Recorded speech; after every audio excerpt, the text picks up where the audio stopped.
અમે છે ને શાસ્ત્રીજી મહારાજની આજ્ઞાથી વાસણ ઉટક્યા ને એટલે અમારે આવી સ્થિતિ થઈ ગઈ. હવે આ જવાબ કોઈને મનાય એવો છે. મુંબઈમાં ઘરો ઘર ઘાટીઓ વાસણ ઉટકે છે, કોઈ આવે આધ્યાત્મિક સ્થિતિ થઈ નથી. અને મુંબઈની વાત તો જવા દો, આપણે ઉટકીશ મંદિરમાં, આપણે સેવા કરીએ છીએ, તો પછી કેમ નથી થતું? એવી સ્થિતિ કે યોગીજી મહારાજ જે વાસણ ઉટકતા હતા એની રીત, એ જે રીતે ઉટકતા હતા, શાસ્ત્રીજી મહારાજને રાજી કરવાની સતત ભાવના, કોઈ પણ ક્રિયાની અંદર એ એટીટ્યુડ સાથે વાસણ ઉટક્યા, એ જ મોટું સાધન બની ગયું સત્પુરુષની પ્રસન્નતાનું. નહીતર શું હોય છે, જો પ્રવૃત્તિ વસ્તુ બહુ સારી છે અને જો આપણને એનો લાભ લેતા આવડે તો એમાં કઈ ખામી રહે નહીં, પણ જો લેતા ન આવડે ને તો પછી જે પ્રવૃત્તિમાંથી શાંતિ થવી જોઈએ ને એમાંથી જ અશાંતિ થાય. હા, સેવા કરવાથી શાંતિ થવી જોઈએ, એમાંથી અશાંતિ ઊભી થાય. સેવા કરવાથી આપણા અંતરના સ્વભાવો ઓછા થવા જોઈએ, સેવા કરવાથી સ્વભાવ વધી જાય, આવું થાય. સેવા કરવાથી આપણે મોટા પુરુષના રાજીપાની દિશામાં જવા જોઈએ, એને બદલે સેવા કરતા કરતા આપણો રાજીપો તો કુરાજીનો પાનો પોટલો આપણે ભેગું કરીને જઈએ. આ તો બધો હીરાનો વેપાર છે. જો લાભ થાય ને તો લાખોમાં લાભ થાય, અને નુકસાન થાય તો પણ કરોડોની અંદર નુકસાન. એની અંદર પછી આપણે આમ સત્સંગમાં મોટા ભાગે કેવું છે, આપણો ગ્રાફ શરૂઆતમાં ચડતો ગ્રાફ હોય અને પછી છે ને આમ સીધો થઈ જાય, પછી છે ને અને ઘણી વખત ઉતરી જાય. હા, આમ ઉતરી જાય નીચે. અને એ વાત નિષ્કુળાનંદ સ્વામી એના કાવ્યમાં લખી છે એમને 64 પદીની અંદર, કે શોધી આવ્યો તું સત્સંગ મારે, ભજવાને ભગવાન આવ્યો તયે તારા અંગ મારે, નોતા મોટપ માન સહુ સંતને શીશ નામ તોરે, થઈને દાસાનું દાસ ગુણ ગોવિંદજીના ગાવતો રે, જગથી થઈ ઉદાસ. હવે શું થયું? એહ ગયું તારી ગાંઠનું રે, બીજું પેઠું પાપ લઈ લીધું લક્ષણ લાઠનું રે, અવળું કર્યું આપ બની વાત ગઈ બગડી રે, કવથાણું છે કામ. આવું કેમ થયું? કારણ કે પેલા આપણે કઈ અહમ મમતો હોતા નથી. આપણે પેલા તો ખાલી ભગવાન ભજો આવ્યા હતા કે બસ આપણે મહારાજને સ્વામી મળી ગયા છે, આ દેહ કરીને એમને રાજી કરીને આપણો મોક્ષ સુધારી લેવો છે. પણ પછી શું થાય? કંઈક અધિકાર આવે, કંઈક આપણા હાથની અંદર કંઈક ખાતું આવે, અને પછી મારું ને તારું એ ઊભું થાય. મારું ધાર્યું થયું ને આનું ધાર્યું ન થયું એ બધું ઊભું થાય, અને પછી આપણે અહમ મમત્વની અંદર પડી જઈએ તો પછી એની અંદરથી આપણે રાજીપો ગુમાવી દઈએ. મોટા પુરુષ તો સાચવે છે, બહુ દયાળુ છે, પણ ગુણાદિતાનંદ સ્વામી પોતે બોલી ગયા કે આ જુનાગઢ મંદિરની અંદર 13 કાળા માથાના માનવી છે, એમાંથી જ મંદિરની અંદર જ બધું સ્વામિનારાયણનું જ ભજન કરતા હશે, માળા ફેરવતા હશે, પણ સ્વામીનો રાજીપો ન લઈ શક્યા. જેવો રાજીપો જાગા સ્વામી ભગતજી મહારાજ લઈ શક્યા, કે બાલમુકુદાસ સ્વામી યોગેશ્વરદાસ સ્વામી લઈ શક્યા, એવા રઘુવીર ચરણદાસ કુંજ વિહારીદાસ જેવા ન લઈ શક્યા. સાધુ હતા, ભગવાનના જ મંદિરમાં રહેતા હતા, એના જ રોટલા ખાતા, ભજન ખાતા, બધું સત્પુરુષને રાજી કરી શક્યા નહીં. તો સત્સંગમાં આવ્યા પછી પણ જો પ્રવૃત્તિ કરતા કરતા જો ન આવડે ને, પેલા સાધુ આવ્યા હતા મંદિરમાં તો બહુ સારા ભાવથી, અને મંદિરમાં આવીને બધું શીખ્યા. પેલા તો એમને જલેબી ના આવડે, તે જલેબી પેલા પહેલી વખત એમણે જોઈને એ કે આ ફણેની જેવું શું થાય છે, એવું એને કાંઈ ખબર ન પડે. પણ પછી તો ભગવાનના દરબારમાં જે આવે ને, મહારાજને સ્વામીની દયાથી કઈ ના આવડતું બધું આવડી જાય છે, પ્રવૃત્તિ બધી આવડી જાય છે. તે સાધુ એવા હોશિયાર થઈ કે આખો અંકુટ એકલા હાથે કરે. હા, તે પછી તો રઘુવીરજી મહારાજ એકવાર આવ્યા હશે જુનાગઢ મંદિરમાં, અને પછી એમણે કીધું કે મને થોડા પતાસા ગુણાતીતાનંદ સ્વામી કે થોડા બનાવી આપો આ પ્રસાદમાં આપવા માટે. એટલે ગુણાતીતાનંદ સ્વામીએ એમને કીધું પેલા સાધુને કે સાધુરામ થોડા આ પતાસા છે એ બનાવી આપો ને. એ કે હું પતાસા બનાવવા આવ્યો છું, ન બનાવી દીધા. હવે લો, બસ મન ધાર્યું. જો આવું થઈ જાય પછી મોટા પુરુષનું ધાર્યું કરવું, એ જે ઠરાવ છે ને એ બધો મુકાઈ જાય, અને એને યાદ નથી કે મને તો કાંઈ નહોતું આવડતું, હું તો સાવ ઝીરો હતો. અહીં જે મને જે કાંઈ પ્રાપ્ત થયું છે એ ભગવાનને સંતે, અને આપણને અનુભવ થાય આપણું છે શું. આપણને મંદિરની કઈ એક્ટિવિટી સોંપી ગઈ, ચલો આ તમે આ ફ્લોર છે એ તમે આમ આવી રીતે સાફ કરી નાખો. હવે આ મંદિર ભગવાનનું, આ ફ્લોર ભગવાનની, આ શરીર ભગવાનનું, આપણને જે કઈ બુદ્ધિ આપી છે એ ભગવાનની, કઈક શક્તિ આપણી અંદર હાલવા ચાલવાની છે એ ભગવાનની, પેલું ચલાવીએ છીએ મશીન, શું કે વેક્યુમ, એ ભગવાનનું, બધુંય ભગવાનનું, ને આપણે થોડો હાથ હલાવીને પછી કોલર ટાઈટ કરે કે આપણે સાફ કર્યું. જો આપણે અહંકાર આવી રીતે આવી જાય છે, આપણને ભૂલાઈ જાય છે કે મારું કઈ નથી, આપણાથી સૂકું પાંદડું હલી શકે એમ નથી. એમની કૃપાએ કરી એમને સેવા આપી છે, અને હું જે સેવા કરું છું કેવળ એમની રાજીપા માટે, બીજી કોઈ ઈચ્છા નથી. આમાં છે ને આપણો ભાર બહુ ઉતરી જશે. ઘણી વખત આપણને ટેન્શન રાખ કરતું એનું એક કારણ આ છે કે પ્રવૃત્તિ આપણે કરવાની. દાખલા તરીકે એવું કહેવામાં આવે આવતીકાલે તમારે પ્રવચન કરવાનું છે અહીંયા આગળ, એટલે પછી આપણને એવું પ્રવચન કરું, પ્રભાવ પાડી દો, એટલે અત્યારથી ટેન્શન શરૂ થાય કે શું કરશું, આમ ક્યાંથી મેટર ને આ તે ને બધું, અને પછી બધું ભેગું કરીએ, અને પછી પાછું છેક છેલ્લી ઘડી સુધી રાહ જોવાની કે હમણાં હું કરીશ, અને પછી કરીએ આમ ટેન્શનમાં, અને સારું પ્રવચન થાય, અને પછી બે જણ આવીને જો આપણા વખાણ કરે ને ત્યારે આપણને હાશ થાય. અને એની અંદર જો તો જોખમ છે, કદાચ કોઈક બે જણા એવું કે આજ કઈ જામ્યું નહીં બરાબર, તો પૂરું થઈ ગયું. તો બધું જેટલું કે હતું ને હવા નીકળી જાય એની બિચારાની. પણ જો આની આ જ જગ્યાએ એટલું હોય કે બસ હું તૈયારી કરીશ સારામાં સારી, અને મને સેવા સોંપીશ, પણ હું સ્વામીને રાજી કરવા માટે કરીશ, તો જે ઘડીથી તૈયારી કરે ને એ ઘડીથી ફળ મળવા માંડે.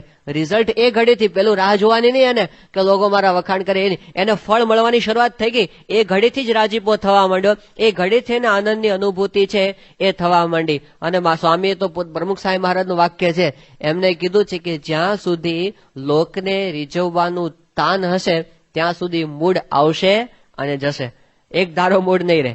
જ્યાં સુધી બીજાને રાજી કરવાનું તાન, ત્યાં સુધી શું આપણે લોકોના અભિપ્રાય ઉપર જીવવાના. એનું જ બધાને ટેન્શન હોય છે ને કે લોકોને કેમ રાજી કરીએ. જો આમ સારામાં સારો સૂટ પહેરે અને આમ અડધો કલાક સુધી મેચિંગ કરે કે આપણે લગ્નની પાર્ટીમાં જવાનું છે, ફર્સ્ટ ક્લાસ કરીને જાય બધું, અને પછી જો કોઈ ફ્રેન્ડ અથવા તો જેના માટે પહેરીને ગયો એ જ કે બરાબર નથી લાગતું, પૂરું થઈ ગયું ને, બધી હવા નીકળી જાય ને, તો પછી શું એ લોકને રીઝવવાનું, તને લોક ક્યારેય રાજી નહીં થાય, ક્યારેય. આ લોકની અંદર કોઈ રાજી થવા બેઠું જ નથી. બધા ત્યાં સુધી તમે એની ગુલામી કરો ત્યાં સુધી રાજી થાય, બાકી કોઈ રાજી થવા બેઠું નથી. એટલે બધા આપણા મનના ઘાટ મૂકી અને કેવળ આ પ્રવૃત્તિ જો આ રીતે કરી હશે ને બહુ મજા આવશે. અને આખી ગુરુ પરંપરા જ સ્વામીશ્રીના જીવન સામુ જયારે જોઈએ છે પ્રમુખ સાંઈ મહારાજને, આ પૃથ્વીનું પટ થયું ત્યારથી અત્યાર સુધીમાં જેટલા કઈ ત્યાગી થયા હશે ને આ પૃથ્વી પર, જેટલા કઈ ત્યાગાશ્રમી પુરુષો થયા હશે, એ બધાની અંદર જો આપણે નંબર 1 આપવો હોય તો પ્રમુખ સાંઈ મહારાજને એટલી પ્રવૃત્તિ સ્વામી આખી જિંદગી કરી.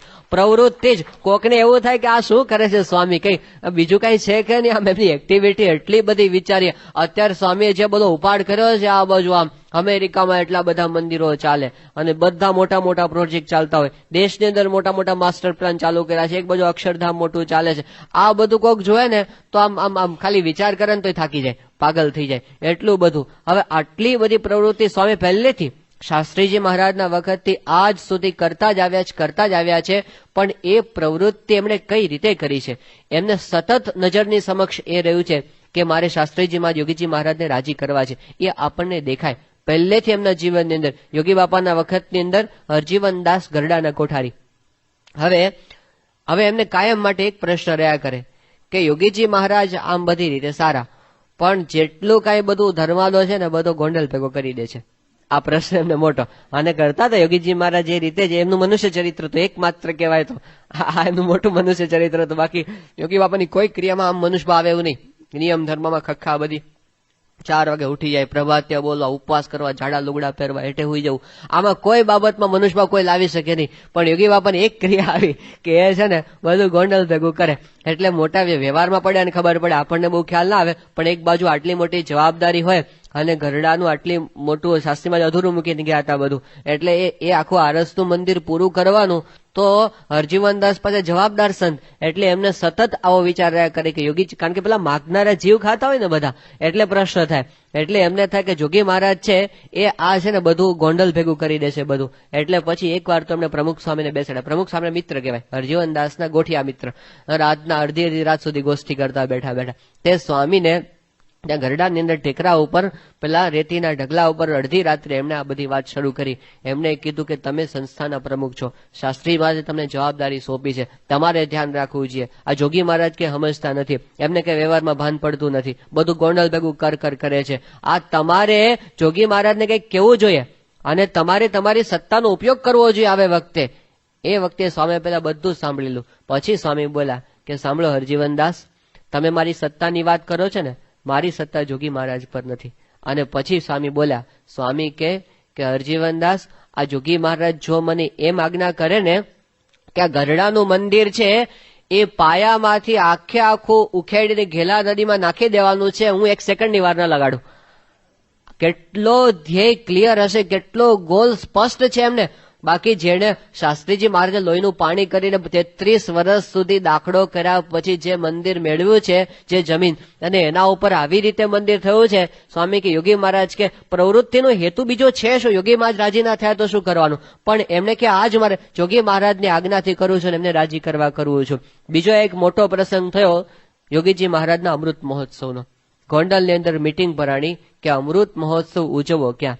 હવે એ વખતે દરેક વખતે હોય છે કાઠિયાવાડમાં, એ વખતે મોટો દુષ્કાળ હતો અને ગોંડલની અંદર પાણી ન મળે, પીવાનું પાણી ન મળે. આખા ગોંડલની અંદર એક કુવામાં પાણી, અને એ કુવામાંથી મ્યુનિસિપાલિટી 3-3 દિવસે ગામની અંદર પાણી પીવા માટે આપે. હવે એની અંદર ઉત્સવના આ 2 મહિનાની વાર, ઉત્સવ ક્યાં કરવો એની મીટિંગ ભરાણી. હવે આવા સમયની અંદર પ્રશ્ન ઉભો થાય એમ હતો જ નહીં. બધા ભેગા થયા હતા અને સ્વામી હતા, યોગી બાબા ભેગા થયા હતા. હવે યોગીજી માની ઈચ્છા ક્યાં હોય સમય કરવાની? ગોંડલમાં. પણ અમે બધા બે બેઠા હતા, એ બધા સમજતા હતા કે આમાં કોઈ રીતે ગોંડલમાં શક્ય નથી. અને 1,00,000 માણસ ભેગા થાય તો પાણી પીવડાવવું કેવી રીતે? ખાલી પીવાના પાણીનો જ પ્રશ્ન થાય. સમયમાં તો કેટલું પાણી જોઈએ, ક્યાંથી લાવવું પાણી? એટલે બધા મીટિંગની અંદર બધા ચર્ચા કરવા માટે ભેગા થયા. અને એ વખતે તો બધા સામે જોરદાર ઠીમેઠીમ હતા, મોટા સ્વામી. હા, બધા છગન કાકા, મગન કાકા, હીરા કાકા, મથુર કાકા, આ બધા કાકાઓ સિંહ જેવા ફાડી ખાય એવા બધા. યોગી મહારાજ બી બધાથી અમે આમ બોલી ના કે કઈ. એટલે બધા એ આમ બેઠા હતા, અમે પ્રમુખ સ્વામી બેઠા હતા, યોગીજી મહારાજ. અને વાત નીકળી કે ગોંડલમાં અમૃત મહોત્સવ આવે છે યોગીજી મહારાજનો ઉત્સવ, સમયો કરવો ક્યાં? યોગી મહારાજ આમ ઊંચું જોયું કે પ્રમુખ સ્વામી કેમ કરીએ, એટલું કહીને તો એટલું જોઈ ગયા. આ બધું સ્વામી પર આવ્યું. હવે સ્વામી જો મેનેજમેન્ટની રીતે વિચારે તો કોઈ રીતે શક્ય નહીં. એમણે પણ શું જોયું કે યોગીજીમાંની ઈચ્છા શું છે, અંતરની ઈચ્છા. અને એમણે એ વખતે કીધું કે અમૃત મહોત્સવ ગોંડલમાં જ કરવો છે. એટલે બધા તૂટી પડ્યા. પછી તો કોઈ છોડે પેલા આ મોટા સ્વામી તો તુકારે જ, પાણી ક્યાંથી લાવીશ, ભાન નથી પડતી. અને આવી રીતે આ બધું ફિયાસ્કો થશે બધું. આપણે કટલાદરામાં શું વાંધો છે, ત્યાં આગળ પાણી આટલું બધું છે ને. અને અહીંયા આગળ સ્વામી બધું સાંભળી લીધું. બધા સ્વામી એક વાક્ય બોલ્યા. સ્વામી કે હું ભાદર નદીની અંદર પાઇપલાઇન નાખીને ત્યાંથી પાણી ખેંચીને અહીં લાવીશ, ગમે તેમ કરીને પાણી લાવીશ, હું જાતે લાવીશ, પણ સમય તો ગોંડલમાં જ કરવો છે. બધા ઠરી ગયા. પણ સ્વામીએ જે જવાબદારી લીધી, સ્વામી જાણતા હતા. જો સ્વામી તો સારામાં સારું, સ્વામી કે હું કોઈ પણ સમયાની અંદર જાઉં ને, આફ્રિકામાં સ્વામી બોલેલા, સ્વામી કે 6 મહિનાથી બધી તૈયારી ચાલતી હોય અને મને કોઈએ કાગળ લખીને પણ રિપોર્ટ ન આપ્યો હોય અને હું 1 કલાક પહેલા ત્યાં જઈને ઉભો રહીને એક નજર ફેરવી લઉં, સ્વામી કે મને ખબર પડી જાય ક્યાં કેટલી વ્યવસ્થા છે ને ક્યાં કેટલી અવ્યવસ્થા છે. આ સ્વામીનું મેનેજમેન્ટ છે, આ સ્વામીનો અનુભવ છે. અને એ સ્વામી પોતે નહીં જાણતા હોય કે આપણે અહીં સમયો કરશું, એમાં કેટલો ખર્ચો વધારે થશે, એમાં કેટલો મેન પાવર વધારે જોઈશે, એમાં મારે રાતોની રાતોના ઉજાગરા મારે પોતાને થશે. આ બધું જ સ્વામી પોતે સારી પેઠે જાણતા હતા. અને છતાં એ બધું જોખમ માથે લઈ અને એમણે પોતે નક્કી કર્યું કે સમયો તો ગોંડલમાં જ કરવો છે. કારણ કે એમને ખબર હતી કે આ સમયો કરવો, આ પ્રવૃત્તિ કરવી, માણસો ભેગા કરવા, એ કરીને કરવાનું શું છે, યોગીજી મહારાજને રાજી કરવા છે. અને એ જો છેલ્લે ન થયું તો આ પ્રવૃત્તિમાં દોડ પડી.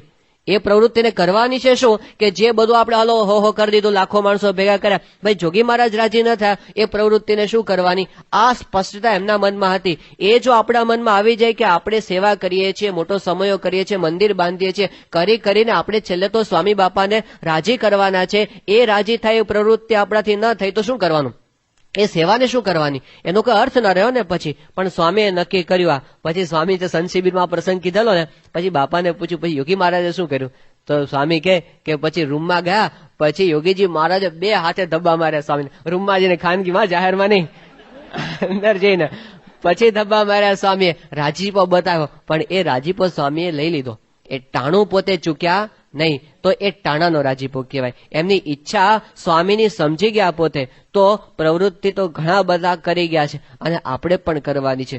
પણ એની અંદર જો આટલો સૂક્ષ્મ ભેદ, એટીટ્યુડ આપણા મનમાં જો ક્લિયર થઈ જાય ને, તો પછી મધ્યનું 11મું વચનામૃત મહારાજ કે કર્મ માત્ર આપણા ભક્તિરૂપ થઈ જાય. બધું જ આપણે ઊંઘીએ ને એ પણ ભક્તિ થઈ જાય, આપણે ખાઈએ એ ભક્તિ થઈ જાય, આપણે આપણા કુટુંબનો વ્યવહાર ચલાવીએ એ ભક્તિ થઈ જાય. કારણ કે મારું કઈ છે નહીં, આ બધું સ્વામીનું છે. સ્વામીએ મને સંસારની જવાબદારી સોંપી, હું એ નિભાવીશ, પણ છેલ્લે તો મારે એમને રાજી કરવાના છે. તમામ ક્રિયા એ આપણી ભક્તિરૂપ થઈ જાય. આટલી સરસ આપણી પાસે માસ્ટર કી મહારાજે આપણને આપી. ગુણાતીતાનંદ સ્વામીએ કીધું કે ગૃહસ્થ માત્રને તો આ વચનામૃત ખાસ સમજવાનું છે. તો આ બહુ મહત્વની વસ્તુ છે. મહારાજે મધ્યના 26ના વચનામૃતની અંદર આ જ વાત કરી કે મહારાજે કીધું છે કે જે કાંઈ કરવું, જે કાંઈ ક્રિયા કરીએ એમાં ભગવાનને રાજી કરવાની ઈચ્છાથી જો આપણે કરીએ એ આપણી ભક્તિ થઈ જાય છે. એમને ગમે છે એ કરવું છે અને નથી ગમતું એ નથી કરવું. તો પ્રવૃત્તિમાં ભક્તિમાં 3 વાત આપણે સમજ્યા કે પહેલી વસ્તુ તો આપણને એવું ધ્યેય નક્કી થાય કે આપણે પ્રવૃત્તિમાં પણ ભક્તિ કરવી છે. આપણે પણ એવું ધ્યેય નક્કી થાય કે ભજન કરવા માટે આપણો જન્મ છે. આપણા જન્મનો બીજો કોઈ હેતુ જ નથી ભક્તિ કરીને મહારાજને રાજી કરવા. આ લક્ષ્ય આપણને બંધાય. બીજું શું કે થોડી આદત, પ્રવૃત્તિ આપણે સાવ ક્રિયા ન થઈ જાય આપણી. ગુણાતીતાનંદ સ્વામીએ કીધું તેની ક્રિયારૂપ થઈ જાય. એક જણ બેલું નાખતા હતા તે પછી ક્રિયારૂપ થઈ ગયા, બેલા સાથે હેઠે પડ્યા. સ્વામી કેમ ક્રિયારૂપ થઈ જવાય છે, એવી વાત સ્વામીની વાતોમાં આવે છે. તો એ ક્રિયારૂપ ન થઈ જવાય, પ્રવૃત્તિ કરતા કરતા આપણે વર્કાહોલિક ન થઈ જાય. એટલે એ સાથે ભજનની આદત. અને ત્રીજી વસ્તુ જે બહુ મહત્વની છે કે જે કાંઈ કરીએ એ સ્વામીને રાજી કરવા માટે કરીએ. જો કેલેન્ડર છે ને, હમણાં સ્વામીને લિખત હે સંત સુજાણ, એ કેલેન્ડરની અંદર સ્વામીને એવો પ્રશ્ન પૂછ્યો છે કે તમોગુણી ક્રિયા એટલે શું, પછી બીજું રજોગુણી ક્રિયા એટલે શું, ત્રીજું શું સત્વગુણી ક્રિયા એટલે શું, અને ચોથું નિર્ગુણ ગુણાતીત ક્રિયા એટલે શું. આ 4 પ્રશ્નો બહુ એપ્રોપ્રિએટ જવાબ સ્વામી આપેલા છે. ગીતાને પણ એક વેત વટી જાય ને એવા સ્વામીના જવાબ છે. સ્વામીએ લખ્યું છે તમોગુણી ક્રિયા એટલે શું. સ્વામી કે અહમ મમત્વથી થાય એ તમોગુણી ક્રિયા. રજોગુણી ક્રિયાનું સ્વામી શું કીધું છે કે જે લૌકિક ઈચ્છાઓથી થાય એ ક્રિયા એ રજોગુણી ક્રિયા કહેવાય. ત્રીજું સ્વામી કીધું સત્વગુણી ક્રિયા એટલે શું, તો ભગવાનની સ્મૃતિ સાથે જે થાય એ સત્વગુણી ક્રિયા. અને ભગવાનની સ્મૃતિ કરતા પણ એક સ્ટેપ આગળની વાત ગુણાતીત ક્રિયા નિર્ગુણ ક્રિયા એટલે શું, તો સ્વામી કે કેવળ ભગવાનની પ્રસન્નતા માટે થાય એ નિર્ગુણ ક્રિયા. એટલે રાજીપાના વિચાર સાથે જે થયું એ તો ભજન કરવા કરતા મોટી વાત થઈ ગઈ. એટલી મોટી વાત સ્વામીએ ત્યાં આગળ સમજાવી છે. તો આપણે મહારાજ સ્વામીના ચરણોમાં આજે એવી પ્રાર્થના કરીએ કે આપણને પણ પ્રવૃત્તિ કરતા કરતા એવું અનુસંધાન આપણને રહ્યા કરે અને એ રીતે આપણે પ્રવૃત્તિને ભક્તિમય બનાવી શકીએ. સયાન સ્વામી મહારાજની. થોડો સમય છે તો પૂજ્ય જ્ઞાનપુરુષ સ્વામીનું સૂચન છે કે કંઈ જો પ્રશ્ન કોઈને સૂજે, આ વિષય પર કોઈને પ્રશ્ન સૂજે તો એ પોતે પૂછી શકે છે. હા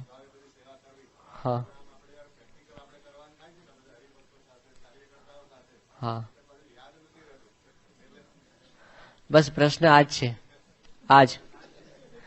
આ મોટો પ્રશ્ન છે. અનુસંધાન આપણને રહેતું નથી. હા, તરી જાણું ઢબી જાણું ઓસાન ભૂલ જાતા હે. પણ એમાં છે ને વાંધો નહીં, આવું ક્યારેક થાય કારણ કે આપણે સાધન દશાની અંદર છીએ એટલે આવું થયા કરે.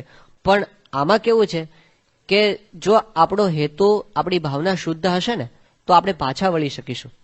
જો એવું કાયમ મોટા સંતો વાત કરતા કે ઉપજે અને સમાવે એ સંત કહેવાય ને ન ઉપજે એ ભગવંત કહેવાય, આવું કે.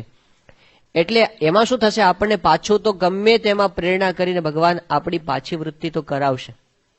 આપણે જો પાછા નહીં વળીએ ને તો પ્રસંગો ઉભા કરીને પણ આપણને અંતરદ્રષ્ટિ કરાવશે.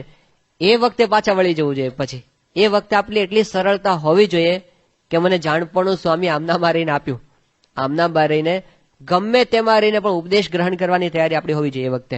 નહીતર શું થાય, એકવાર આપણે પકડી લીધું ને પછી મૂકી શકાતું નથી.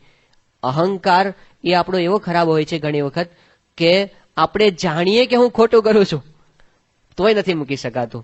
તો એ કક્ષાનો અહંકાર ન થાય એટલા માટે પ્રાર્થના આપણે કરવી પડે કે આવું મારું ક્યારેય ન થાય. એટલું થાય. હા હા હા હા,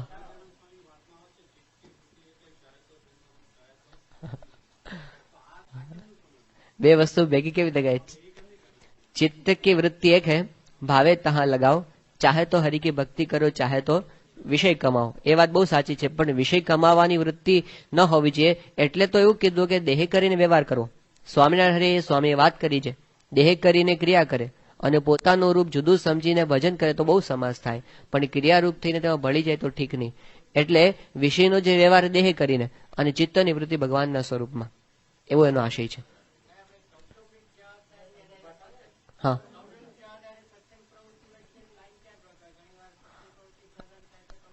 હા, મહત્વની વસ્તુ. આ બહુ મોટો પ્રશ્ન ઘણી વખત થાય છે. એમ કે છે ને એવું થાય છે, અને સ્વામીશ્રીને પણ અમુક કાર્યકરોને વાળવા પડે છે. સ્વામી કે તારું ઘરનું સંભાળ, એવું કેવું પડે છે અમુક કાર્યકરને. કારણ કે બહુ એનું બેલેન્સ જો નથી રહેતું ને તો એ પણ ઘણી વખત આપણને નુકસાન કરે છે. એમાં ભાગેડી વૃત્તિ હોય છે કે આપણે કહીએ છીએ કે હું સત્સંગ કરું છું અને જવાબદારીમાંથી આપણે છટકતા હોય સંસારની. આવું થાય છે, પણ એવા કેસ બહુ ઓછા હોય છે. એવા મોટા ભાગના કેસ કેવા હોય છે, આવા વધારે હોય છે કે સત્સંગની અંદર સમય ના આપી શકે અને વ્યવહારમાં સમય આપે, એવા વધારે કેસ હોય છે. બહુ ઓછા કેસ એવા હોય છે કે એની અંદર હવે આવું આપણને પોતાને ન થાય, બીજાનું કોકનું થતું હોય તો આપણે મોટા સંતોનું ધ્યાન દોરી, મોટા હરિભક્તોનું ધ્યાન દોરીને આપણે સમજાવી શકીએ કે જો ભાઈ તારો વ્યવહારનું અત્યારે તારે ધ્યાન રાખવાની જરૂર છે, જેનો સાથે એને હેત હોય એને. આપણને પોતાને આ વસ્તુ ન થાય એટલા માટે આપણે સ્વામીને પ્રાર્થના કરવી પડે કે આવું મારું તો થતું જોતા રહેવું પડે. આપણે ઘણી વખત શું થાય, આમાં તો એવું છે, આપણો સત્સંગ એવો છે ને, સત્સંગમાં કોઈ પણ વ્યક્તિ એવી નહીં હોય કે જેને અંતરદ્રષ્ટિ નહીં થતી હોય. થાય જ કોઈ પણ રીતે આપણને આપણી ભૂલ ન ખબર પડે એવું ન બને, એવું તો બનતું જ નથી. પછી જો સ્વીકારવાની આપણી વૃત્તિ ના હોય તો પછી પ્રશ્ન ઉભો થાય. પણ જો એક વખત યોગીજી મહારાજનું મોટામાં મોટું વાક્ય, જે આખી 5 અબજની 6 અબજની વસ્તુ બધાને અઘરું પડે, યોગીજી મહારાજ કે મારી કોઈ ભૂલ દેખાડે તો મને ગમે. એ છે ને, આપણે એટલું બધું તો ના થાય, ગમે એ તો કદાચ ન થાય, પણ ન ગમે તો આપણે એને ન ગમે તો સ્વીકારતા શીખીએ. આપણે કડવી દવા સમજીને પણ જો આપણી ભૂલ તટસ્થ પણ આપણે વિચારીને આપણે જો સ્વીકારતા શીખીએ તો આપણને ખ્યાલ આવી જાય. કોક ના મારીને તો બોલશે જ, સ્વામી દયાળુ છે ને, એટલે આપણને આપણી ભૂલ કેસે છે. સજાન સ્વામી મહારાજની જય.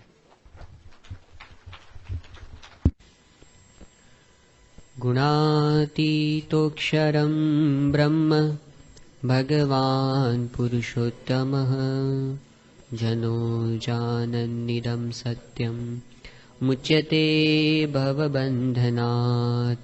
સયાન સ્વામી મહારાજની જય. અક્ષર પુરુષોત્તમ મહારાજની જય. ગુણાતીતાનંદ સ્વામી મહારાજની જય. ભગતજી મહારાજની જય. શાસ્ત્રીજી મહારાજની જય.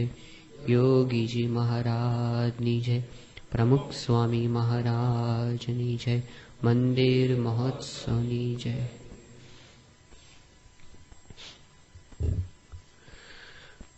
વિષય ગુરુ ઋણ અદા કેમ કરીએ? આ પ્રશ્ન જે ખરા ગુરુ ભક્તો થયા છે એ બધાએ પોતાના જીવનમાં કાયમ માટે અનુભવ્યો છે. ભગતજી મહારાજ જ્યારે જુનાગઢની અંદર સેવા કરતા હતા અને એ વખતે બધા ભગતજી મહારાજ પાસે આવીને કે પ્રાગજી આ તું શું મંડ્યો છે દિવસ રાત 23 કલાક સુધી, અને આ ચૂનાના છેરની ગરમીથી તો આંધળો થઈશ, આંધળો, એવું કહેતા. ત્યારે પ્રાગજી ભગત એમ કહેતા કે ગુણાતીત પર મારો દેહ કુરબાન છે, હું એના માટે જીવું છું. જ્યારે પ્રમુખ સ્વામી મહારાજને એવું પૂછવામાં આવેલું કે સ્વામી શું કામ આટલું બધું વિચરણ કરો છો, હવે થોડું અટકાવો, એ વખતે સ્વામી એવું બોલેલા, દેવચરણ સ્વામીને કીધું હતું કે દેવ, શાસ્ત્રીજી મહારાજે એટલું સુખ આપેલું છે કે પગ વાળીને બેસાય એમ નથી. યોગી બાપાએ યોગી ગીતાની અંદર લખેલું છે, શાસ્ત્રીજી મહારાજની જયંતિ ઉજવવાની હોય તો માથું આપી દો. આ ભાવના તો ગુરુ માટે ઘણું બધું ગુરુ ભક્તો આગળ કરી ચૂક્યા છે, છતાં બધાના મનમાં એક વસ્તુ રહી છે, આજે આપણે પૂરું કરી શક્યા નથી.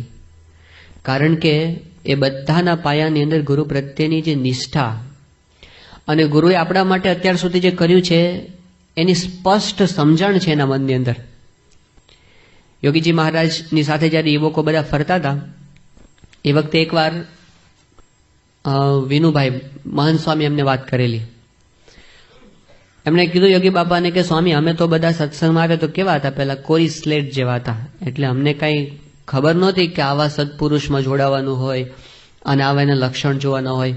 આ તો તમે મળ્યા તો અમે તમારી અંદર જોડાઈ ગયા, પણ જો અમને કોઈ ગમે તેવા મળી ગયા હોત તો અમે તો એમાં જોડાઈ ગયા હોત ને, અમને ક્યાં આવી કઈ ખબર હતી.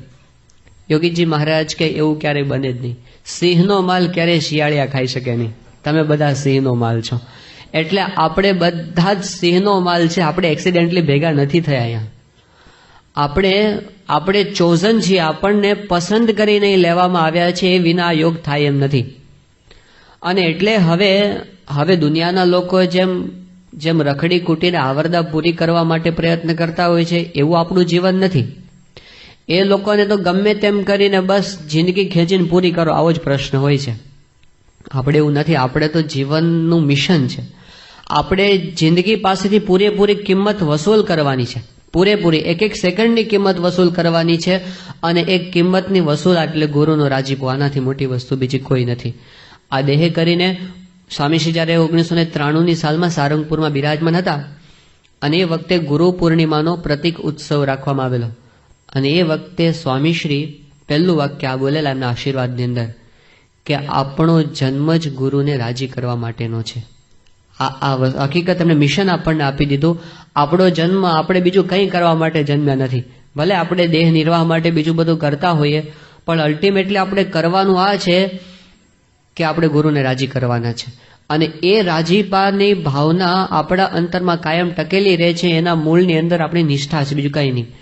આપણા સંપ્રદાયની અંદર ઘણા બધા પ્રકારના માણસો આપણને જોવા મળે છે, જુદા જુદા.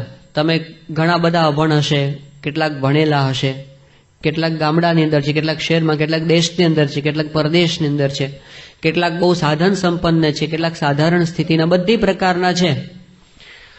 પણ આખા સત્સંગની અંદર કોઈ પણ હરિભક્ત એમાં એક તત્વ કોમન જોવા મળશે. એ કાઠિયાવાડના લાખણકાનો હોય કે લંડનનો હોય ઇંગ્લેન્ડની અંદર, કે પછી લિવિંગસ્ટનનો હોય કે લોસ એન્જલસનો, ગમે ત્યાંનો હોય, પણ એક વસ્તુ બધાની અંદર કોમન મળશે. એ શું છે? નિષ્ઠા. આપણા સત્સંગી થયા એની એટલું ખાલી નહીં કે ચલો પેલું બહારનું ખાવાનું મૂકી દીધું એટલે સત્સંગી થયું નહીં, પણ એવા તો બારે ઘણા મળશે. પણ જેને નિષ્ઠા થઈ છે એ સત્સંગી થયો, એ એની વ્યાખ્યા છે. અને એવા નિષ્ઠાવાન સત્સંગીઓ જે છે એનાથી આખો સંપ્રદાય ભરેલો છે ને, એ નિષ્ઠાનું ડાયરેક્ટ રિઝલ્ટ જો કોઈ હોય ને, સામે દેખાય એવું પરિણામ, તો એ સમર્પણ છે. શ્રીજી મહારાજે લોયાના 3જા વચનામૃતની અંદર આ વાત કરી કે ભગવાન અને સંતનો મહાત્મ જ્ઞાને સહિત નિશ્ચય હોય, એનાથી ભગવાનને અર્થે અને સંતને અર્થે શું ન થાય? એને અર્થે કુટુંબનો ત્યાગ કરે, લોકલાજનો ત્યાગ કરે, રાજ્યનો ત્યાગ કરે, ધનનો ત્યાગ કરે, સુખનો ત્યાગ કરે, સ્ત્રીનો ત્યાગ કરે, સ્ત્રી હોય તો પુરુષનો ત્યાગ કરે. આ ત્યાગ છે ને નિષ્ઠા વિના થઈ શકતો નથી. ગમે તેટલો હોય નહીં. અરે તમે એમ કહો કે બહુ પૈસાવાળો એટલે ત્યાગ કરી શકે, ના થાય. એને માટે નિષ્ઠા જ જોઈએ. નિષ્ઠા વિના કોઈ વસ્તુનો, આપણને બધાને અનુભવ હશે, આપણને સત્સંગ થયો ને પછી આપણે કંઈક છોડ્યું હશે. કેટલાકે વ્યસન છોડ્યા હશે, કેટલાકે પોતાની કંઈક કુટેવ છોડી હશે, કેટલાકને પોતાને આમ રવિવારના દિવસે ઊંઘી રહેવાની ટેવ હશે, પણ કે ના સભામાં જવું જ છે, તો આપણે આપણો એ આળસને પ્રમાદ છોડ્યો હશે, અને છેવટે આપણે આપણો લોભ તો છોડ્યો જ હશે. એ બધું છોડ્યું છે ને, એ કંઈક છોડ્યો હશે આપણે. એ નિષ્ઠાથી એનું લક્ષણ જ એ છે કે આપણે કંઈક છોડી શક્યા.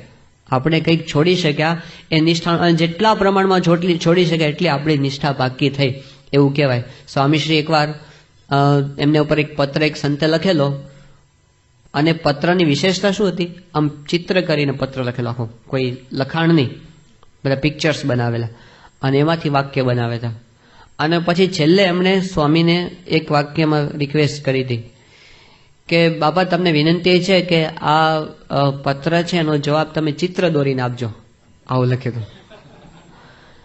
સ્વામીએ પત્રનો જવાબ લખ્યો. બાપા કે અમને ચિત્ર દોરતા તો આવડતું નથી, પણ અમારા સંતો અને અમારા હરિભક્તો છે ને એ અમારા ચિત્રો છે ને જોઈ લેજો. છે કોઈની તાકાત દુનિયામાં આવા ચિત્ર બનાવી શકે? આવો ચિત્રકાર ક્યાં લેવા જશો તમે?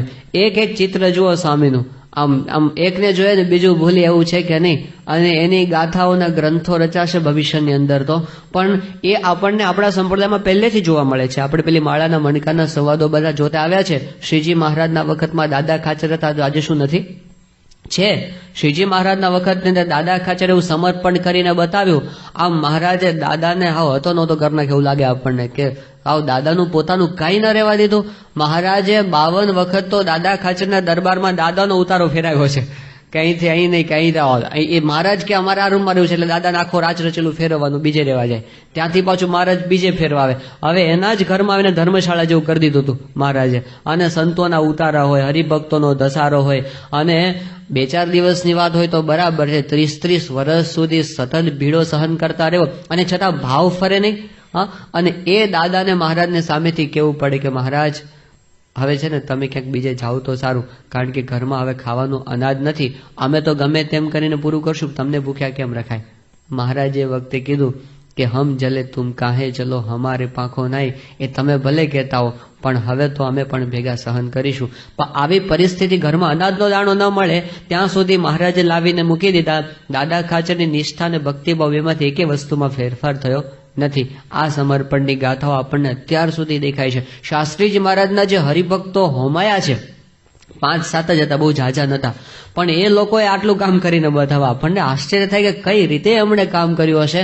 પણ શાસ્ત્રીજી મહારાજ આમ ત્યાં આગળ રઢુની અંદર શાસ્ત્રીજી મહારાજ બિરાજમાન હતા, અને પુરુષોત્તમપુરાની અંદર આશાભાઈ ને ઈશ્વરભાઈના બધા મકાનો બળી ગયા. અને મકાનો બળી ગયા એટલે અનાજ સુદ્ધા આખા વર્ષનું અનાજ ભેગું હતું. કઈ 600 મણ ચણા, 700 મણ જેટલી ડાંગર ને 1000 મણ ઘઉં, આ બધું અંદર ભરેલું હતું. એક સાથે બધું બળી ગયું. અને પરિસ્થિતિ કેવી? રાતના ખાવા માટે ખીચડી ઘરમાં નહીં, તે રઢુથી ખીચડી પુરુષોત્તમપુરા લઈ ગયા 10 માણસની, ત્યારે એ લોકો ખીચડી ખાઈ શક્યા. આવી પરિસ્થિતિ. સવારે શાસ્ત્રીજી મહારાજ ત્યાં બધું જોવા માટે ગયા, જોઈને પહેલું વાક્ય શું બોલે? આશ્વાસનની વાત જ નહીં. આશ્વાસનની 2 શબ્દની વાત, સારું પ્રાર્થના કરશું, કંઈ નહીં, કે અમે તો સારંગપુર માટે તમારી પાસે સેવા લેવા આવ્યા હતા. અને ધન્યવાદ છે હરિભક્તને. હવે એ વખતે આપણે હોય કે હા સ્વામી તમારી ઈચ્છા હતી ને મારી આપવાની ઈચ્છા હતી, પણ શું થાય? મારે આપવાની ઈચ્છા તો હતી, પણ આવી પરિસ્થિતિમાં થાય શું? નો એક્સક્યુઝ, નો આર્ગ્યુમેન્ટ, નો કમ્પ્લેન, કંઈ નહીં. શાસ્ત્રીજી મહારાજે કીધું એટલે થવું જ જોઈએ. એમના માટે તો જીવીએ છીએ. એમણે કીધું સ્વામી મકાન બળી ગયા, આબરૂ ક્યાં બળી ગઈ છે, ઉછીના લઈને આપશું. અને લઈ આવ્યા અને આપ્યા. બધા કહેતા, સ્વામી ઘણી વખત આ વાત કરે છે પ્રમુખ સ્વામી મહારાજ, કે લોકો કહેતા આશાભાઈને કે આશાભાઈ આ શાસ્ત્રી તો છે ને બાવા છે, સાધુ છે, અને એ તો કદાચ આ છે ને ભીખ માગીને પણ એનું પૂરું કરશે, પણ તમે પાટીદાર છો, તમે ભીખ નહીં માગી શકો. એ વખતે આશાભાઈ કહેતા કે શાસ્ત્રીજી મહારાજની સાથે રહેતા ભીખ માગવી પડશે તો માગીશ, પણ એ છૂટે નહીં.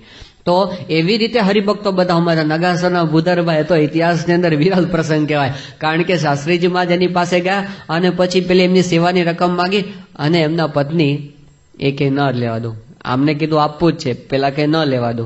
તે પટારા ઉપર ચડી ગયા, પટારાની ઉપર ચડી ગયા કે ખોલવા જ ન દો, આમાંથી ખોલે તો આપવું ને. અને ભૂધરભાઈ એમને પકડી અને થાંભલાની હારે બાંધી દીધા. આ દેશમાં એવું કોઈ કરતા નહીં, કારણ કે અહીં તો બધું બહુ ભારે અહીંના રૂલ્સ છે બધા. પણ એ વખતે એમણે તો ત્યાં બાંધી દીધા. શાસ્ત્રીજી મહારાજને કીધું કે લો સ્વામી. શાસ્ત્રી મહારાજ કે શું પરિસ્થિતિ? કે સ્વામી થાંભલા જોડે બાંધી દીધા. શાસ્ત્રી મહારાજ કે જાઓ છોડો, આવું ન કરાય. એ કે સ્વામી હમણાં છોડાયું નથી, તમને મૂકી આવું ગામને પાદર, બધું તમારું રવાના થઈ જાય ને ગાડું, પછી તો તમને લાઈન બાંધશે અહીંયા આગળ હમણાં.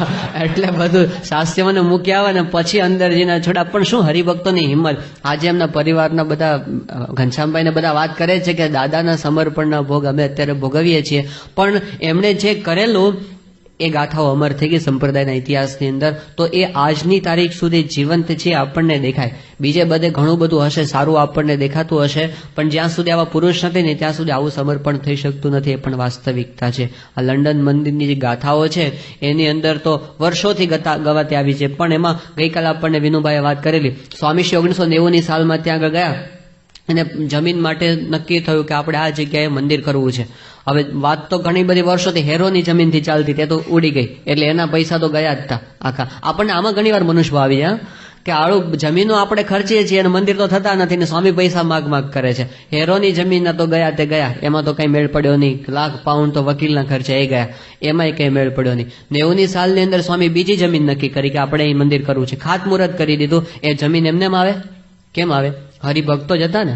એ હરિભક્તોએ સમર્પણ કરી કરી કરી કરી કરી એની પાસેથી બધું ભેગું કર્યું અને હરિભક્તોએ મન મૂકીને સેવા કરી અને સ્વામીએ એ વખતે જમીન લેવરાવી ત્યાં અને ખાતમુહૂર્ત કરી દીધું. પણ 91ની સાલમાં ગયા અને વિચાર બદલાઈ ગયો કે આ જમીન બરાબર નથી, હવે નવી જમીન. નવી જમીન કોણ આપશે?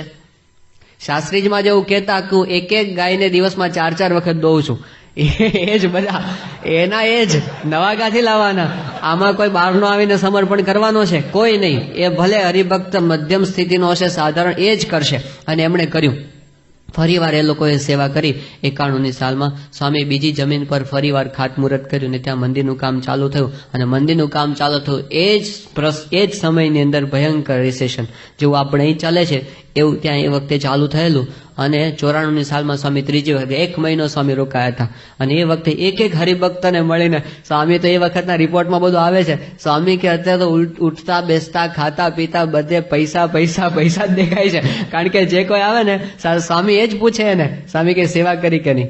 એક જણ આવ્યો સ્વામી પાસે કે સ્વામી મને બહુ મૂંઝવણ થાય છે. સ્વામી કે શું મૂંઝવણ થાય છે? કે સ્વામી મેં સેવાની રકમ લખાવી છે પણ મારાથી આપી શકાતી નથી. સ્વામી કે આપી દેવાની, મૂંઝાવાનું નહીં. હવે એ તો મૂંઝવણ થતી હતી ક્યાંથી આપવા, એ પ્રશ્ન હતો. પણ સ્વામી આવી રીતે બધાને એક એકને પકડીને સ્વામી રાતના 10:30, 11 વાગ્યા સુધી. એક હરિભક્ત તો આવ્યા તે સ્વામી આમ પગે લાગીને સ્વામીને વાત કરી કે સ્વામી આમ છે તેમ છે. સ્વામીજી સેવાની વાત કરે ને તો પગે જે સ્વામી કરતા કરતા જતા રહે. સ્વામી ક્યાં તો જતા રહે, રહી ગયા, બોલાવો પાછા. એ બીજી વાતે ચડાવી દીધા. પણ જો એમને આવા કેવું લાગે આપણને એ વખતે. પણ એ વખતે હરિભક્તોએ જ કર્યું છે જબરજસ્ત સમર્પણ. અને પછી સ્વામી આત્મ સ્વરૂપ સ્વામીને ત્યાં મૂકીને આવ્યા હતા. અને આત્મ સ્વરૂપ સ્વામી એટલે તો મૂકે નહીં ને, બરાબર એક એકને પકડે. પણ પરિસ્થિતિ એ વખતે બહુ નબળી હતી. એક બાજુ ડેટ આપી દીધી સ્વામી કે આપણે 20મી ઓગસ્ટ 1995ના દિવસે મંદિરનું ઉદઘાટન કરવું છે. ડેટ આપી દીધી આ બાજુ. અને પેલી બાજુ બધું ખેંચાખેંચી એટલી બધી થાય. આમના ફોન આવે આત્મ સ્વરૂપ સ્વામીને કે સ્વામી તમે મને મૂકીને ગયા છો, મારે કરવું શું, કોની પાસે માગવા? અહીં તો આ હરિભક્તોની પરિસ્થિતિ મને ખબર છે, મગાય એવું જ નથી. સ્વામી કે બોલાવો હરિભક્તોને અને મારું નામ આપજો કે જો સ્વામીએ કીધું છે. અને સ્વામી અમુક હરિભક્તોના નામ આપ્યા. 131 હરિભક્તોનું લિસ્ટ તૈયાર કર્યું. અને એમણે એ વખતે ફોન કર્યા હરિભક્તોને કે સ્વામીએ કીધું છે મીટિંગ છે. બધાને ખબર હતી મીટિંગ શાના માટે છે. આવી મીટિંગમાં કોઈ આવે જ નહીં. કોઈ આવે એવી મીટિંગમાં? પણ બધા આવ્યા. આશ્ચર્યની વાત, સ્વામીના વચને બધા હરિભક્તો આવ્યા. અને આત્મ સ્વરૂપ સ્વામી કીધું મને તમારી ખબર છે, મને ખબર છે ને તમને ખબર છે, મારે કઈ કથા કરવાની નથી. પણ સ્વામી એટલું કીધું હરિભક્તોને કે જો સેવા કરશે. અને પછી એ લોકોએ જે સમર્પણની ગાથાઓ આમ જીવંત કરી દીધી છે, રૂવાડા ઉભા થઈ જાય એવું. આત્મ સ્વરૂપ સ્વામી કે આપણી આંખમાં પાણી આવી જાય. પેલા હરીશભાઈ યોગી પ્રસાદ સ્વામીના પૂર્વાશ્રમના ભાઈ છે, ચેક લખીને આવ્યા. 45,126 પાઉન્ડનો ચેક આમ આપી દીધો એમણે.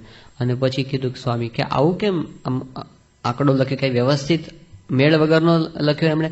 એ કે સ્વામી મારું જેટલું બેંક બેલેન્સ હતું ને એટલું બધું મેં તળિયા ઝાટક કરીને આપી દીધું છે. અને હજી બાપા જો આજ્ઞા કરે ને તો મારી દુકાન ને ઘર બે તૈયાર છે, મૂંઝાતા નહીં. આવા હવે શાસ્ત્રમાં તો એક બલિરાજાની વાત આવે છે, હજારો બલિરાજાઓ એક સાથે તૈયાર સ્વામીએ કરી દીધા. મૂર્તિમાન સર્વસ્વ સમર્પણ, પોતાનું બધું જ. શિકાગોની અંદર તો એક હરિભક્ત છે અત્યારે, જયેશભાઈ કંડારીના. અને જ્યારે 2000ની સાલમાં સ્વામી આવ્યા અને બધું જેટલું બેંક બેલેન્સ બધું ભેગું કર્યું, ઘરેણા ભેગા કર્યા, આવીને આપવા માટે આવ્યા સંતો પાસે કે મારે બધું આપી દેવું છે. સંતોએ વાળ્યા પાસે કે દાદાજી ઘર છે, પરિવાર છે, જવાબદારી છે, તું સમજ, આટલું બધું ન અપાય. તો એ સુવર્ણ તુલામ બધું આપી દીધું. પણ એને બધું આપ્યું. અને એનો નિયમ શું છે કે જ્યાં સુધી મંદિરનું શિખર ન થાય, શિખર ઉપર કળશ ન થાય, કળશ ઉપર ધજા ન ચડે ને ત્યાં સુધી મારી પાસે બેંકની અંદર 1 પણ સેન્ટ હોવો જોઈએ નહીં, કંઈ નહીં.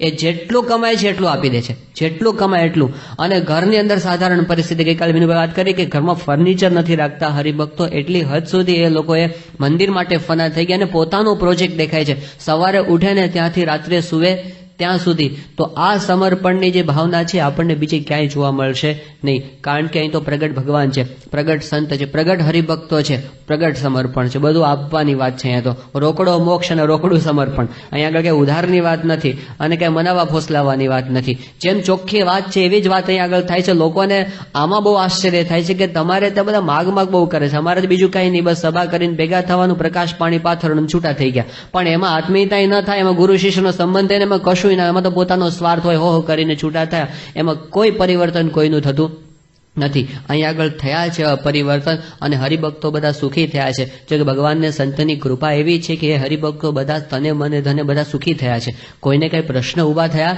નથી. પણ એ સમયે જે હિંમત થવી ને આપવાની, એમાં કસોટી છે. આમ એને પોતાનો આમ આધાર જતો હોય ને એવું લાગે, કારણ કે પૈસાને બહિર પ્રાણ કહેવામાં આવે છે, અંદરનો પ્રાણ તો બરાબર, આ બહારનો પ્રાણ જતો હોય કેટલો છોડવું અઘરું પડે. એ જે છોડી શકે છે એ હરિભક્તોની નિષ્ઠાને આપણે ત્યાં ધન્યવાદ છે એવું આપણને બીજે ક્યાંય જોવા મળે નહીં. હવે આપણે પણ આવું કરીએ છીએ, પણ ક્યારેક આપણી એક ભૂલ થોડીક અંતરમાં એ થઈ જતી હોય છે, આપણને છે ને આમાં સ્વાર્થ ભાવના સત્પુરુષની લાગે એવું લાગે, એમાં થોડો મનુષ્યભાવ આપણને આવી જાય, આપણી જરૂર છે એવું લાગે, અને આપણે કંઈક કર્યું હોય તો મેં કંઈક કર્યું છે એવું આપણને લાગે.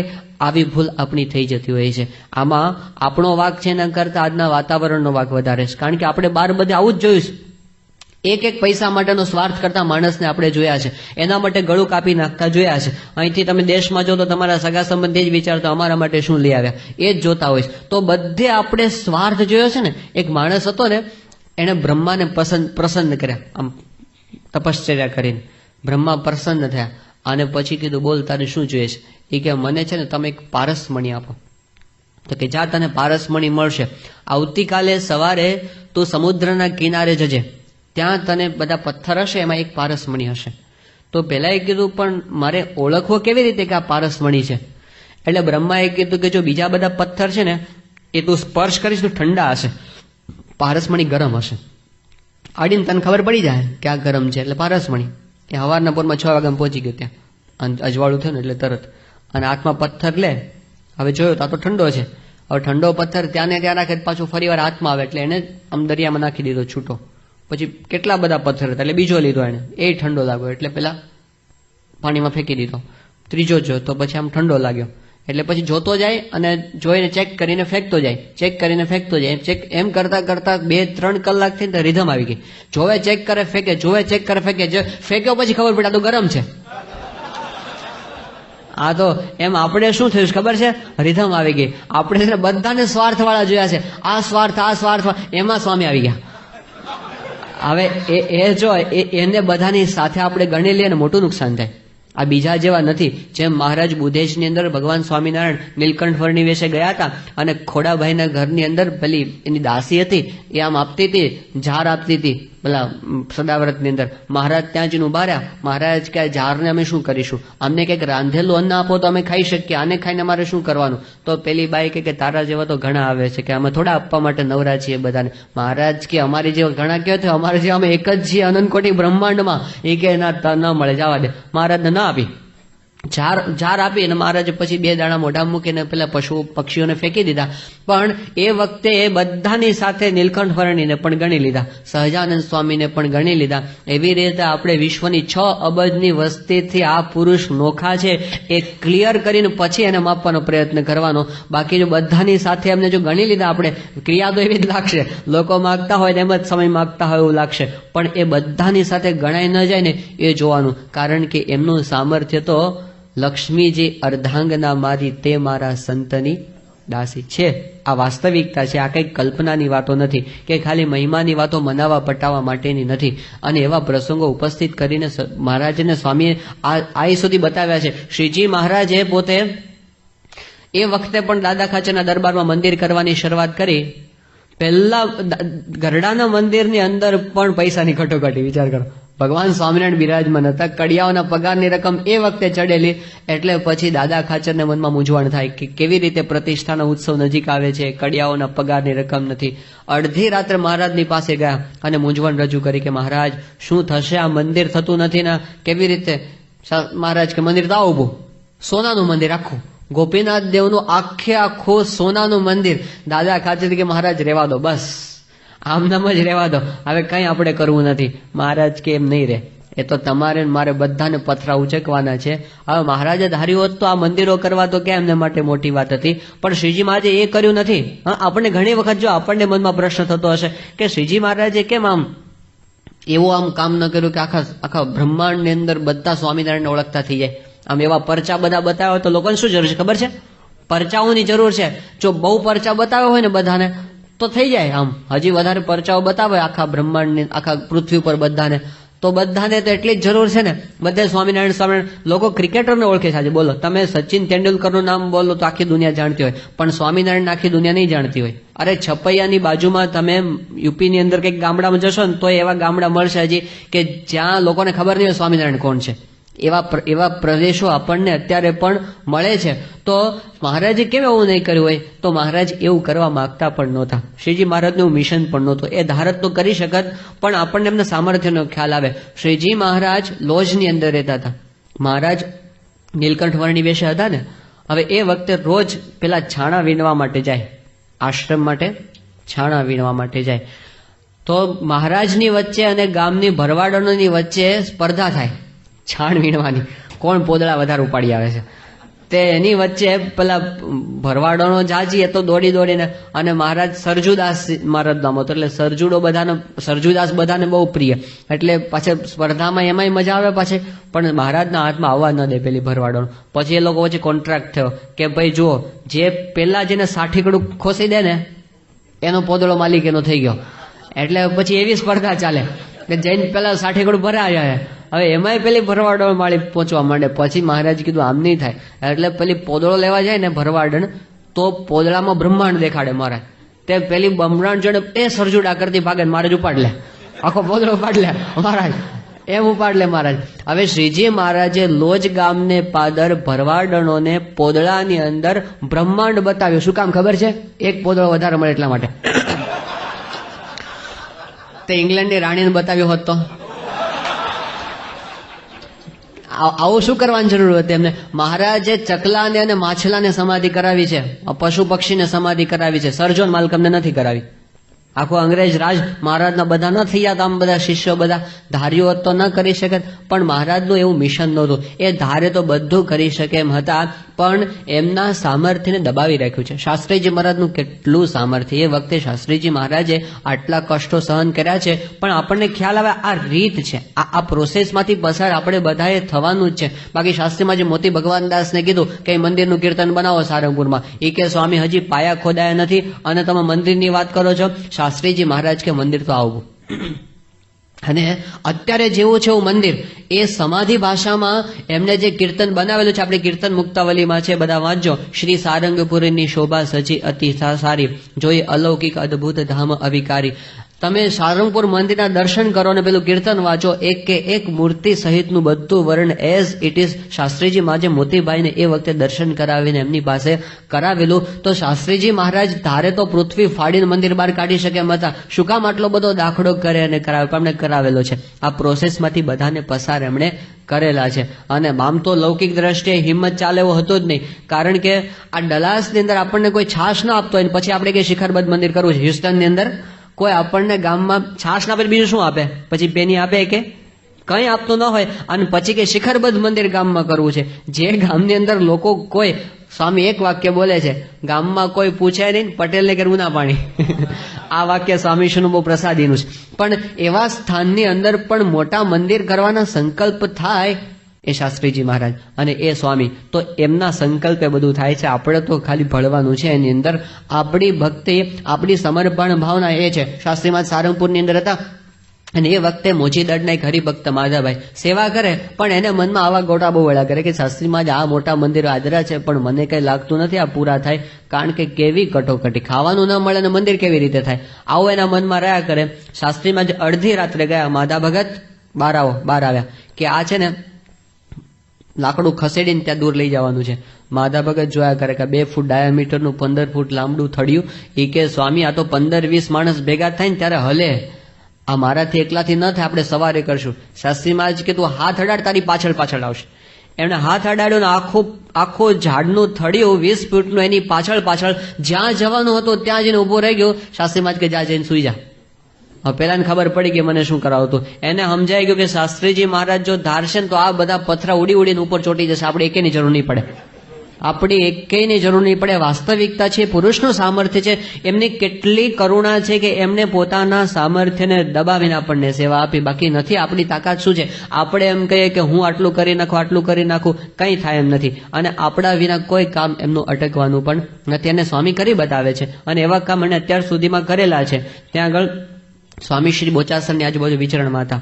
વિચરણ કરીને બોચાસણ મંદિરે સ્વામી આવ્યા, અને એ વખતે વડોદરા જિલ્લાના એક યુવકનો પત્ર સ્વામી પર આવેલો. એ પત્ર ત્યાં આગળ વંચાયો. સ્વામી જમતા હતા ને એ વખતે, પ્રવીણનું નામ હતું. એ યુવક એવું લખેલું કે સ્વામી, તમારી સાથે હું વિચરણની અંદર હતો ગામડાઓની અંદર, અને એ વખતે મારું મન બગડ્યું તે મેં પધરામણીઓના રૂપિયામાંથી 51 રૂપિયાની ચોરી કરી. તો પછી તમે મને સપનામાં દર્શન આપ્યા ગઈકાલે રાત્રે, અને કીધું કે આપણાથી આવું ન થાય, ઠાકોરજીના પૈસા કહેવાય, એટલે મને માફ કરજો, મારી ભૂલ થઈ ગઈ, અને આ કવરની અંદર 51 રૂપિયા તમને હું મોકલું છું, અને મારા તરફથી તમે લઈ લેજો. આ વાંચન સ્વામીશ્રીની આગળ એમને એક સંતે કર્યું પત્રનું. એ વખતે જનમંગલ સ્વામી સામે બેઠા હતા. એમણે કીધું, સ્વામી તમે આ 51 રૂપિયા માટે આ છોકરાને સપનામાં દર્શન આપ્યા, ટાટા બિરલાને આપ્યા હોત તો અમારે બધી જોડીઓ બોળીઓ બધું બંધ થઈ જાત ને. આ દાખલો સ્વામી કે સમજો તમે, એ જોડીઓ આપણી ક્યારેય બંધ થવાની નથી. આ સામર્થ્ય બધું રહેવાનું. કેટલા હરિભક્તો માટે સ્વામી કેવું સામર્થ્ય વાપરેલું છે. ત્યાં આગળ એક અબુધાબીની અંદર આપણે એક હરિભક્ત છે લલિતભાઈ ભટ્ટ. હવે એમને છે ને પોતાના વિઝા એક્સટેન્ડ ન થાય, અને બધું ફેમિલી સેટઅપ સારી રીતે થઈ ગયું હતું, એની સારી જોબ હતી, પણ એના વિઝા એક્સટેન્ડ ન થાય એટલે બધું છોડીને મને દેશ ભેગું થઈ જવાનું પરિસ્થિતિ હતી. બહુ એને પ્રયત્ન કર્યા 2-3 વાર, પણ કાંઈ થયું નહીં. સ્વામીને છેલ્લે ફોન કર્યો 1996ની સાલમાં. બાપા આ અમેરિકાના જ વિચરણમાં હતા એ વખતે, અને એ વખતે એમને સ્વામીને કીધું કે બાપા આવી પરિસ્થિતિ છે. સ્વામી એ વખતે કીધું કે આશીર્વાદ છે, તમે હવે પ્રયત્ન કરજો, કામ થઈ જશે. એટલે ફરી વાર પછી એનું જ્યારે ડેટ આવી અને પોતે એમ્બેસીની અંદર ગયા.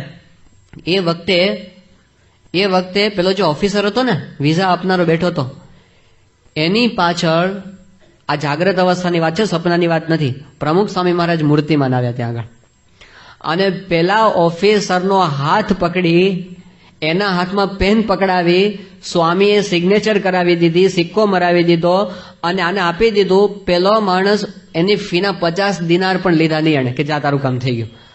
હવે સ્વામી એક હરિભક્તના વિઝા એક્સટેન્ડ કરવા માટે પેલા ઓફિસર પાસે સાઇન કરાવી, બિલ ગેટ્સ પાસે કોરા ચેક પર કરાવી દે તો શું પ્રશ્ન? આટલું જ કરવાનું છે. એના સામર્થ્યથી શું નથી થાય એમ આપણે છે ને ઘણીવાર ભૂલા પડી જઈએ છીએ એમના મનુષ્ય ભાવની અંદર. એ કારણ કે એ પોતે મૂંઝાય એવું આપણી પાસે બતાવે, એવું બતાવે ને, અને આપણે ખોટા ભૂલા પડી જઈએ કે આપણે કંઈક કરીએ છીએ, કંઈ છીએ. પણ એક વસ્તુ ગાંઠ બાંધી દેવાની જરૂર છે. શાસ્ત્રીજી મહારાજના વખતની અંદર 5 સાધુ હતા, ઘણા ગાંઠા હરિભક્તો હતા, 5 જબરજસ્ત મોટા શિખરબદ્ધ મંદિરો કરી દીધા. પ્રમુખ સ્વામી પાસે 700 છે, આમ ધારશે તો 700 શિખરબદ્ધ ઉભા કરી દેશે. એ શું નહીં કરી શકે? કંઈ નહોતું ત્યારે આટલું બધું કર્યું તો અત્યારે નહીં કરી શકે. એ બધું કરી શકે એમ છે, પણ આપણને એમણે આ સેવા આપી, એનો મહિમા આપણને હોવો જોઈએ કે હવે આપણો વારો આવ્યો છે. એમણે પોતાના ગુરુને રાજી કરવા માટે કરીને બતાવ્યું છે, એમ આપણે પણ હવે કરીને બતાવું તો ગુરુને રાજી કરવાનું, એનું ઋણ આપણે અદા કરી શક્યા કહેવાય. એમને આખી જિંદગી, અને ગુરુને રાજી કરવાને એમાં જ જીવનની સાર્થકતા છે, એમાં એને આનંદની અનુભૂતિ છે, એમાં એને પૂર્ણ સંતોષ છે કે આપણે જે કરવાનું છે ને એ કરી શક્યા છીએ, એમાં એને સંતોષ. એ વિના છે ને, યોગી બાપાએ યોગી ગીતાની અંદર લખેલું કે રૂપરામ ઠાકરે ખાંડ ના આપી અને બળતરા થઈ, રૂડાભાઈએ બળદ ના આપ્યા અને બળતરા થઈ, એવી બળતરા અમને ન ઉપડે. આ બહુ મોટી બળતરા છે. અને એમણે કીધું કે બુદ્ધિમાં મૂઢપણું ન રહે, પ્રકાશ થાય એવા ગુણ આપજો. આ પ્રકાશ એ કે પુરુષનો મહિમા આપણને સમજાય, એનો એક વચનની કિંમત આપણને સમજાય, એમનું વચન આપણું મિશન બની જાય. એમને ખાલી કહેવાનું જ હોય, એ દિશા બતાવે ને આમ કરવાનું છે, અને આપણી એક્ટિવિટી ડિરેક્શનની અંદર ચાલુ થઈ જાય. સવારે ઉઠીને સ્વામીને રાજી કરવાનો વિચાર આવે, એ આપણે એમને સમજ્યા કહેવાય. તો એ ગુરુને રાજી કરવા માટે, અને સ્વામીને એવા જ સપના આવે છે કાયમ, કેમ ગુરુને રાજી કર્યા કરું. યોગીજી મહારાજને જ વિચાર આવે. યોગીજી મહારાજે દિલ્હીની અંદર અક્ષરધામ કરવાનો સંકલ્પ કરેલો ને, કે આપણે દિલ્હીમાં જમુનાજીને કાંઠે મંદિર કરવું છે અને ત્યાં આગળ પધરાવવા છે. હવે યોગીજી મહારાજે સંકલ્પ તો કર્યો, પણ યોગીજી મહારાજ એ વખતે શું બોલેલા ખબર છે? કે આપણે ત્યાં આગળ મંદિર કરવું છે, અને પછી કે શાસ્ત્રીજી મહારાજની મૂર્તિ ત્યાં પધરાવી છે. એટલે એ વખતે તો બહુ આ શાસ્ત્રી લાગે. શાસ્ત્રી મહારાજની મૂર્તિ એટલે વિશ્વચરણ સ્વામી પૂછ્યું કે બાપા શાસ્ત્રીજી મહારાજની મૂર્તિ? એ કે હા. ત્યાં કોણ પૂછે છે? દિલ્હીમાં કોણ પૂછવા આવે? આપણે ત્યાં પધરાવી છે. આમ એને મનમાં કેફ કે આપણે શાસ્ત્રીમાને પધરાવી દેવા, કે જે ગુરુએ આપણને જીવનને સાર્થકતા આપી, આપણને અક્ષરધામના અધિકારી બન્યા, જેમના દ્વારા આપણને ભગવાન સ્વામિનારાયણના દર્શન થાય, જે સ્વરૂપ દ્વારા, એને માટે આપણે શું કરી શકીએ? અને આશ્ચર્યની અને આનંદની વાત સૌથી મોટી એ છે કે આખા સંપ્રદાયના ઇતિહાસની અંદર સૌથી પહેલો મોટો પ્રોજેક્ટ અહીં આગળ એવો ઉપડે છે કે પ્રમુખ સ્વામી મહારાજની મૂર્તિને આટલો બધા આમ મહિમાપૂર્વક પધરાવવામાં આવે છે. બધા હરિભક્તો બધા કે ગુરુની મૂર્તિ પધરાવી છે. મહારાજને સ્વામીની મૂર્તિ તો બેસવાની જ છે, પણ એની સાથે ગુરુની મૂર્તિ બધા હરિભક્તો એ સ્પોન્સર કરશે અહીંયા આગળ કે અમારા તરફથી આ ગુરુની મૂર્તિ. એટલે પ્રમુખ સ્વામી મહારાજની મૂર્તિના 84 સ્પોન્સર્સ એક સાથે થયા હોય એવું હજી સુધીના ઇતિહાસમાં ક્યારેય થયું નથી. પણ આ પહેલી વખત થશે. એક જબરજસ્ત મોટો ઇતિહાસ બની જશે, ગાથા બનશે, એ યાદ કરશે. અને આ મંદિર જે થશે, ગઈકાલે વાત કરી હતી વિનુભાઈ, 1000 વર્ષ સુધી દર્શન આપશે. અત્યારની પરિસ્થિતિ વિચાર કરીએ, 1000 વર્ષ જૂના સ્થાપત્ય અત્યારે વર્લ્ડની અંદર એવા કેટલા છે? કેટલા છે? 1000. એને તો લોકો કેટલા આદરથી જુએ છે. આ કોણાર્કનું સૂર્ય મંદિર ભલે ખંડેર જેવી હાલતની અંદર છે, પણ લોકો ત્યાં જોવા માટે જાય છે કે આ 700-800 વર્ષ 1000 વર્ષ જૂનું છે. આપણે એનું ચક્ર પેલામાં CFIમાં મૂકેલું, એનો આટલો મહિમા છે. આ બધા મંદિરો જયારે તૈયાર થશે, હ્યુસ્ટનનું થશે, LAનું થશે, ત્યાં આગળ આમ શિકાગોનું થશે, ટોરોન્ટોનું થશે, આમ અક્ષરધામ આપણું થઈ ગયું હશે, લંડનનું તો અત્યારે ઊભું છે. એ બધા આજથી 1000 વર્ષ પછી આ બધા જ પથ્થરના શિખરબદ્ધ મંદિરો ઊભા હશે, ત્યારે વિશ્વનું સૌથી જૂનામાં જૂનું સ્થાપત્ય સ્વામિનારાયણ સંપ્રદાયનું હશે. અને એ બધા જોઈને કેટલા ગૌરવનો અનુભવ કરતા હશે. એ વખતે આપણી 40મી પેઢી આના દર્શન કરશે. 40મી પેઢી આના દર્શન કરે. મારા દાદાના દાદાના દાદાના દાદા, એમણે આ છે ને અહીંયા આગળ આ સ્વામીની મૂર્તિ પધરાવેલી અને અહીંયા આગળ સેવા કરેલી. આ કેટલા ગૌરવની વાત છે. લોકો હેરિટેજની વાત કરે, આપણે વારસો આપો, ભવિષ્યની પેઢીને વારસો આપો, વારસા અંદર મોટેલ આપો, સારી વાત છે, વારસામાં સ્ટોર આપો, સારી વાત છે, પણ વારસાની અંદર સંસ્કાર અને નિષ્ઠા આપવાની કે નહીં, એ નિષ્ઠા આમાં એટેચમેન્ટ છે એને, કે આપણને મારા પપ્પા હતા એને આ મંદિરમાં સેવા કરેલી, એવી રીતે પણ સેવા કરવા આવશે, એવી રીતે પણ એ મંદિરને દર્શન કરવા માટે આવશે, એને એટેચમેન્ટ રહેશે. કારણ કે હોય જ છે, આપણને આપણા ગામના કંઈક મળી જાય તો આપણને કેવું આમ આત્મીયતા થઈ જાય છે. તો એ સહજ હોય છે આપણને કે ભલે ગમે તેમ તો મારા પપ્પાએ આમાં સેવા કરેલી એમ કરીને જોડાશે. એટલે બહુ મોટો વારસો અને હજારો વર્ષો સુધીનો છે. અને આ સદાવ્રત કેવું છે? ઘણા બધા ભક્ત ચિંતામણીમાં વાત આવે છે. શ્રીજી મહારાજ કે કેટલાક લોકો અન્નદાન આપે છે, કેટલાક લોકો વસ્ત્રદાન આપે છે, કેટલાક લોકો વિદ્યાદાન આપે છે. આ બધા સારા દાન છે, પણ મહારાજ કે સૌથી મોટું દાન કયું છે? અભયદાન. અભયદાન છે ને, આનાથી મોટું દાન બીજું એકેય નથી. આ મહારાજના મંદિરો છે એની અંદર અભયદાન અપાય છે. શ્રીજી મહારાજે પેલો દાદા ગારડામાં મંદિર બનતું હતું અને ઓલો ભરવાડ ત્યાંથી પસાર થયો અને આમ જોયું કે ઓહો હો સ્વામિનારાયણ તો કેટલો મોટો દરવાજો બંધાવ્યો છે. આ એને દેખાઈ ગયું. અંતકાળે મહારાજ દરવાજો લઈને ધામમાં તેડવા માટે આવ્યા. આ મૂર્તિમાન ઇતિહાસ સંપ્રદાયનો સ્વામી આ વખતે રઘા ભરવાડને કીધો તો આજ બપોર આપણે દર્શન કરશું એ મૂર્તિના. પણ સ્વામીએ એ વખતે એમને સમજાવ્યું. મહારાજ દરવાજો લઈ અને એને તેડવા માટે છેલ્લે ગયા. કહેશે આ સંત તો બહુ સારા રે ખરા, કલ્યાણના કર, એટલો જ ગુણ કોઈ લેશે, બ્રહ્મ મોલે વાસ લેશે. આ મંદિરમાંથી હજારોને ગુણ આવશે, ત્યાં આવશે, એને સંસ્કાર થશે, પથરા સત્સંગ કરાવશે. આપણે જેટલા લોકોને વ્યક્તિગત નહીં કરાવી શકીએ એટલા લોકોને કરાવશે અને એ કલ્યાણના સદાવ્રતમાં આપણે ભાગીદારી થઈશું. આ સામાન્ય વાત નથી. સ્વામીશ્રીના દર્શન કરશે અને એમાંથી જેને સંસ્કાર થશે એ મૂર્તિની સેવા આપણે કરી હશે તો આપણને એનું કેટલું બધું ગૌરવ થશે. એટલે એક બહુ મોટી વાત આ મંદિર દ્વારા અત્યારે બની રહી છે. કારણ કે આપણે કંઈક સામાન્ય સ્ટોર કે મકાન કે કંઈ બનાવ્યું હોય આપણી જમીન પર, એ રહેવાનું છે, પણ એની આવરદા કેટલી, અથવા એ કદાચ બની ગયું તો ભવિષ્યની અંદર કોણ એનો મહિમા સમજવાનું છે? આ તો એક વખત આ જમીન પર મંદિર થયું, પૃથ્વીનો પટ રહેશે ને ત્યાં સુધી આ જમીન મંદિર માટે જ રહેવાની છે. ત્યાં સુધી, જ્યાં સુધી યાવત ચંદ્ર દીવા કરો પૃથ્વીનું અસ્તિત્વ રહેશે ત્યાં સુધી ભગવાન ત્યાં આગળ બિરાજમાન રહેવાના છે.